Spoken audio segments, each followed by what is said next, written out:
It was a morning in November, 1989. The cold wind softly brushed against my face as I awoke. I sat up, swung my neck from side to side in an attempt to crack my lifeless bones. I swore I heard my mother's voice. I can't recall what she said, but I was sure it woke me up. I make my way out of my bedroom, heading to the kitchen where I assumed she'd be, like every other morning. In the kitchen, my mother was doing the dishes. Nothing out of the ordinary, but things were odd. I couldn't describe it. Something just didn't look right. The kitchen looked so lifeless. The once bright yellow cabinets looked pale. The cliché checkered vinyl floor looked gray and bland. Even my mother's red apron that she always wore looked pink. I shook my head and rubbed my eyes. I should have got more sleep last night. I scoffed under my breath. My mother turned around, smile on her face, acknowledging my presence, most likely. After observing the contents of breakfast, I decided I wasn't hungry, so I went up to my room to get dressed. I felt heavy and drowsy.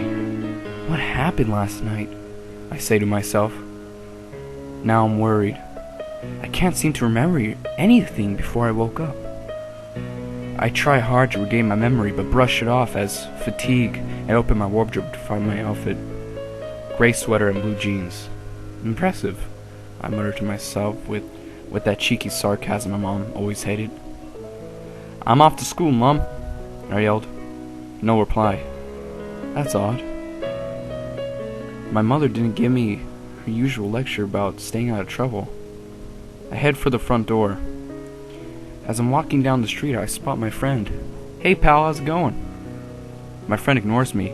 Hey, what's wrong? He keeps ignoring me. I tap him on the shoulder. He swats his arm as you would when a foreign object comes into contact with me. Mate, what's your problem? I yell, frustrated at today's events. He keeps walking, and I'm left standing on the sidewalk, wondering what the hell's going on. I decided to go back home. It's too much to handle, and I'm way too tired to bother coming up with a logical explanation. He's probably upset at me. I don't know why, though. Upon entering my room, I hear laughter. It's my mother. I find her in the kitchen, alone, in the same spot I'd seen her at breakfast. I approach her near the sink. What I see takes the color right out of my face. The sink is full of blood. My mom's holding a bread knife in her hand. She starts mumbling, I'm sorry. You look so sweet, sleeping in your bed. I barely make the words out, blood covering her arm and dripping into the sink. Are you okay? What have you done to yourself? It doesn't take me long to realize the blood in the sink isn't hers. I run from my room. I must be still sleeping. Of course, there's no I enter my room, and I see myself in my bed, sleeping.